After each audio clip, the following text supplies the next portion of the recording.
everybody, welcome back to Living Traditions Homestead. Well, we are deep into the harvesting season, and today we have something really fun to do together. We are going to be preserving green peppers and onions in the most useful way that I have found that will allow me to use them really probably for the rest of the year. Kevin and I did a big harvest of green peppers and of our onions just the other day. Well, you guys, take a look at these onions. This is by far the best crop of onions that we have ever grown here in Missouri. Uh, If I had to guess, I would really say it's probably because of the nice, loose soil that we've been able to grow them in this year since we've switched over to these raised bed gardens. We have never had onion bulbs as big as we have this year. You guys, I mean, that's what the one Kevin's Yeah, picking, look at that. that's nothing actually compared to some of them that are over here. Right, but look at this. I mean, this looks like a store-bought onion, where in the past, the best we could do is kind of like, I don't know, like a green onion. And I think that's because in the past when we were growing in the ground, they always were just kind of, I mean, they were in clay and rock and other soils where they just couldn't ever get very big. So we are absolutely amazed this year. Now, the variety that we grew this year, we knew actually from neighbors that this variety grows very well here. These are candy onions, and we started these from kind of like onion Starts. starts rather than the little bulbs. They were actually just like tiny little thin onions. They look like really thin green onions. Right. And I think that also made a huge difference. We bought, I think, just one pretty big bundle from the Amish nursery nearby here, and they have done fantastic. Now, not all of them are gigantic. There are Right. some that are a little bit smaller, but these just But I would did say so well. I would say that this is like average. Sure. I mean, this is like the average size right here, and this is absolutely amazing. Yep. In fact, it makes me want to do quite a few more next year. Maybe next year we'll do 4 beds. I don't know. So tonight we're going to harvest these, and we're going to put them in boxes and take them up onto the front porch, and we're going to lay them out to dry on tables. So we're going to get all of these picked, and then we're going to head over to the greenhouse, and we're also going to pick green peppers tonight.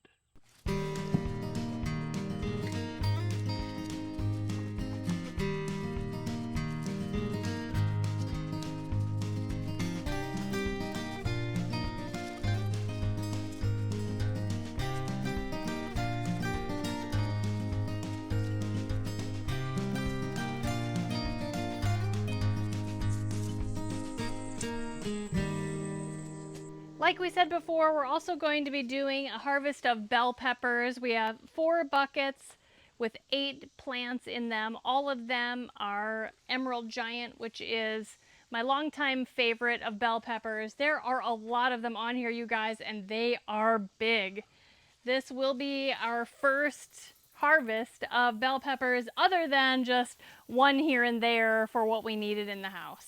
We have decided over time that growing peppers in the greenhouse is by far the best way to do it. Out in the garden where they're getting attacked by the just really direct sun, just always kind of slowed them down. But here in the greenhouse where they're covered by the shade cloth and just have a little more, we just have a little more control over the amount of water and all of that. You can just see how amazing they are doing. These peppers will continue to grow probably through the end of October when we get our first frost.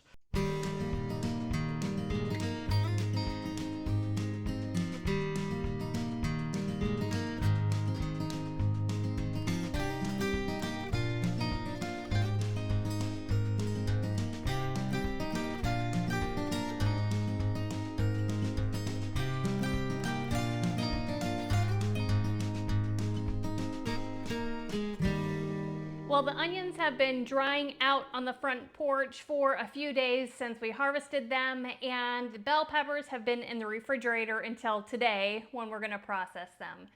Bell peppers do really well in the refrigerator. You can probably store them in there for a month or more without seeing any bad things happening to them but they've only been in there for a couple days and we have washed them. Before we brought the onions into the house, we cut the tops off of them and the root part so that we could bring them in the house and they'd just be a little less messy to deal with. Now, there are a couple ways that I use peppers throughout the entire year, and it's mostly in slices. I use green peppers all year round to make fajitas and stir fries. I dice them up to put into scrambled eggs and things like that. So the easiest way for me to preserve these and hold them for use over the year is to slice them up and put them in the freezer. But I also really love the combination of pepper slices and onion slices together, and I use those in all sorts of ways as well. So we're gonna start off today's preserving with slicing both the green peppers and some of the onions so that we can put just sliced green peppers in the freezer, sliced peppers and onions in the freezer, and then what's left over of the onions we're gonna freeze dry. So Kevin's gonna help me get started. When I put the peppers and the onion slices in the freezer, I'm gonna use a vacuum sealer and I'm gonna put them in vacuum seal bags because I really feel that getting out as much of that air creates a lot less freezer burn over time and a lot less kind of like ice buildup.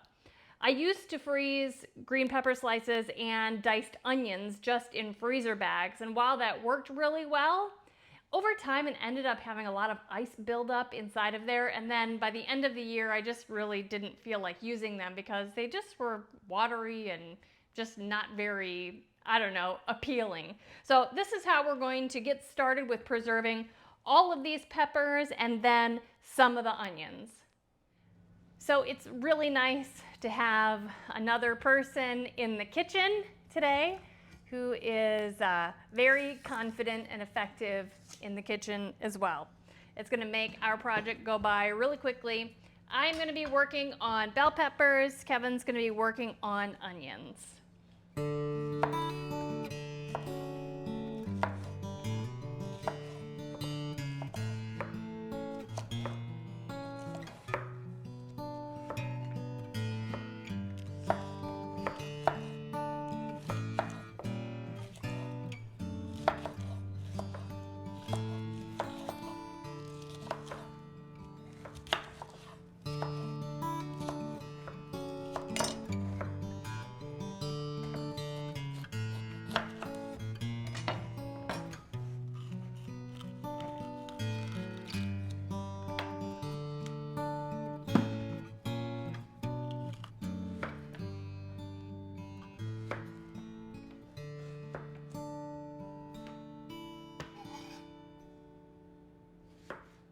So we got all of the bell peppers sliced up in here, and Kevin sliced up a nice bowl of onions for me.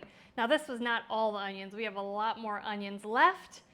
I am going to start vacuum sealing these to get them ready for the freezer. I'm going to start with the combination of peppers and onions. Last year we decided we needed to replace our vacuum sealer because the one that we were using was at least 10 years old and just wasn't doing well for us anymore. And with as much food as we preserve, you know, the meat we put in the freezer, I freeze cheese when I buy it in bulk and, you know, chop it up and vacuum seal it into smaller bags to put in the refrigerator. Anyway, we really felt like we needed an upgrade. Vacuum sealers come in a wide variety of prices. This is definitely not a commercial grade vacuum sealer. It's kind of mid-grade, but it's been doing really well for us, and we got it off of Amazon. The brand name is LEM, and we have the MaxVac 500. It's been doing really well for us. I can manually seal bags up, I can vacuum seal them, and it's been working really well for us. And the vacuum seal bags that I'm going to be using today are just from Costco. They sell this nice package here with a bunch of the rolls that you can get in different sizes, and then 50 kind of pre-cut bags. And today I'm going to be using their pre-cut bags because this is going to be a great size for me. What I'm going to do, and this is really simple, you guys, is I'm just going to be putting 2 nice sized handfuls of the bell pepper slices in this bag. And then I'm gonna do the same thing with the onion slices, just 2 nice size handfuls. And you guys, this is gonna be so handy for me when I make fajitas or other things that call for both onions and green peppers. This is a very easy vacuum sealer to use. You just open that here. Now this strip here is what heats up and makes your seal. But in order to vacuum seal something, you need to have the bag past this kind of rubber gasket or this vacuum area. Put the bag in there, close it down, lock it, and press the start button.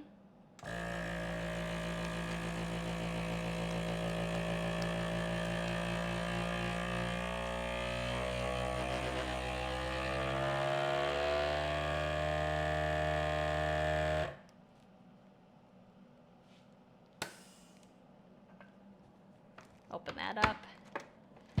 It seals very nicely. All the air is taken out. All we'll need to do is label these, and then we can put them in the freezer.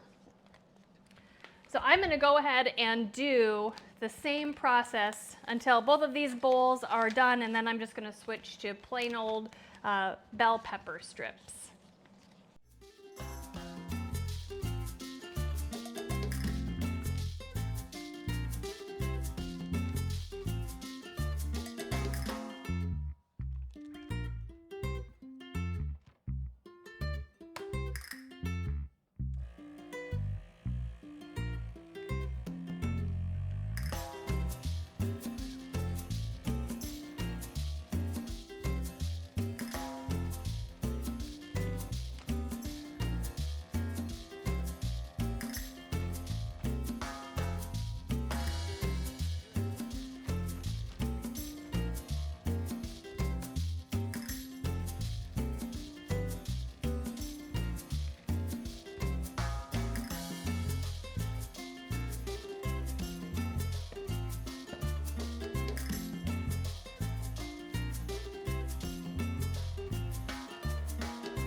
Well, the vacuum sealer did such a great job on these. We ended up getting 10 meals worth of the bell pepper and onion combination, and then 6 meals worth of just the peppers. Now I have lots more peppers coming out in the greenhouse, so I know that this is not the only green pepper slices I'll have in the freezer. Much more are to come. But the 10 meals worth here of the onions and the peppers, this may be all I need for the year. We'll see. So these can go straight into the freezer. We're going to kind of switch over the counter here and get ready to put a lot of the remaining onions in the freeze dryer.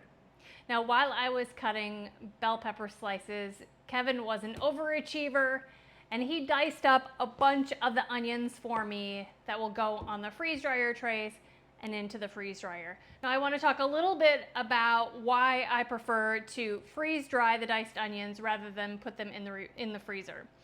The first issue is in the freezer bags, they get icy. I already told you about that. But also the smell of it seems to like permeate through the entire freezer and stay there like all winter long until all of the onions are out of the freezer. And I don't really like that as well. But the freeze dryer will remove all of the moisture of these onions and it will preserve them for up to 25 years. So if I don't use all of these throughout the year, they will be safe in their Mylar bags for until whenever I can get to it, and I absolutely love that. Also, freeze drying preserves all of the nutrients. Rather than freezer burn hitting them or them just getting degraded in some way, either in the freezer or in a dehydrator, the freeze dryer just retains all of the nutrients, and I love that about freeze-dried onions. Now, I'm going to tell you that I don't think that between what I have in the freezer, what's going in the freezer, and what I have here and still left in the box, this isn't necessarily 1 year's worth of onions for us, and that's okay, because while I love to use freeze-dried onions in my soups and my stews and my casseroles and everything, I still think that there is value in using fresh onions. Fresh onions are inexpensive at the grocery store, and they are not one of the types of produce in the grocery store that are generally just filled with chemicals. They're pretty clean. So I do think that there's a ton of value with what I'm doing here today, but I also really enjoy throughout the year still having fresh onions. So we are going to be loading up the freeze dryer. We have a Harvest Right freeze dryer, as you may know. We have the medium size, which now holds 5 trays. It used to only hold 4 trays, but they upgraded that, and now with a special insert in an older Harvest Right freeze dryer or in all the new medium-sized freeze dryers, they will hold 5 trays. I do like to use these silicone liners that you can get also from Harvest Right, just to prevent the produce from sticking to the bottom of the tray here. I really do enjoy that. And to load these trays, it's really as easy as pouring these diced onions onto the tray and leveling them out. You really don't want them to be any higher than the top of the tray here, mainly because there's limited space in between the trays in the freeze dryer itself, and you want to have a little bit of air in between these diced onions so that the circulation of the freeze dryer and all that kind of thing works really well. So that is one tray, and I'm just going to continue doing this with all 5 of the trays.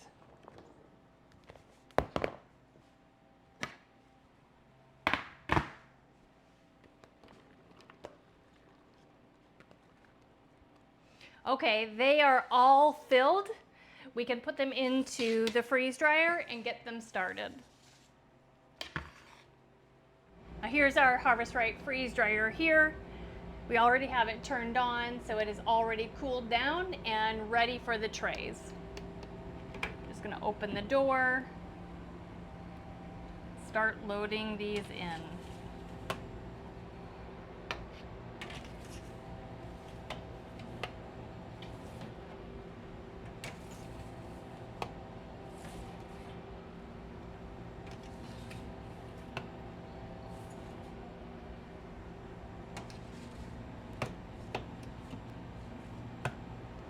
Close the door, seal that up, and then I need to close the drain valve.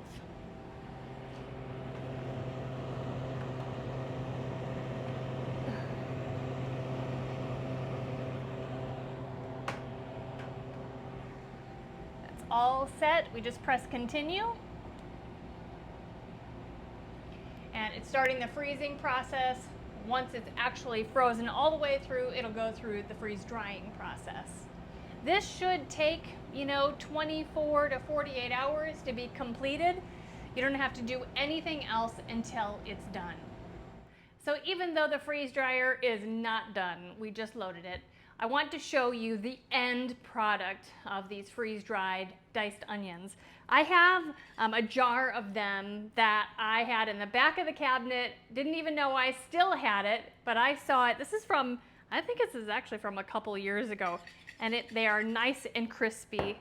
Generally, the freeze-dried products that I know that I'm going to be using within a year, I vacuum seal them into jars, and anything that I think is going to take me longer than a year to use, then I put them in Mylar bags and seal them for kind of long-term storage. So I just want to show you how wonderful these are. You can see that sealed really nicely with my handheld vacuum sealer. I just want to pour some of these out for you. After 2 years, they're still nice and crunchy. They're light. They smell exactly like they did when they came out of the freeze dryer 2 years ago. I can still crumble them. They're so nice and dried yet. They're just perfect. Now, all of those onions that we harvested did not fit in that freeze dryer. We still have a whole box of them left to get through. But it's just going to be within a matter of days that we'll be able to put more of those diced onions in the freeze dryer, and we'll quickly get through our entire harvest from this year. You guys, I hope that you enjoyed coming along while we harvested this year's onions and some of our green peppers, and for me to share with you really the most usable way for me to preserve those peppers and the onions. If you're interested in learning more about our vacuum sealer or our freeze dryer, you can check them out in the links below. If you're enjoying videos like this, make sure that you hit that subscribe button. And remember, the best way you can help us here on the homestead is just to share our videos on your social media. Until next time, thank you so much for stopping by our homestead. Take care and God bless.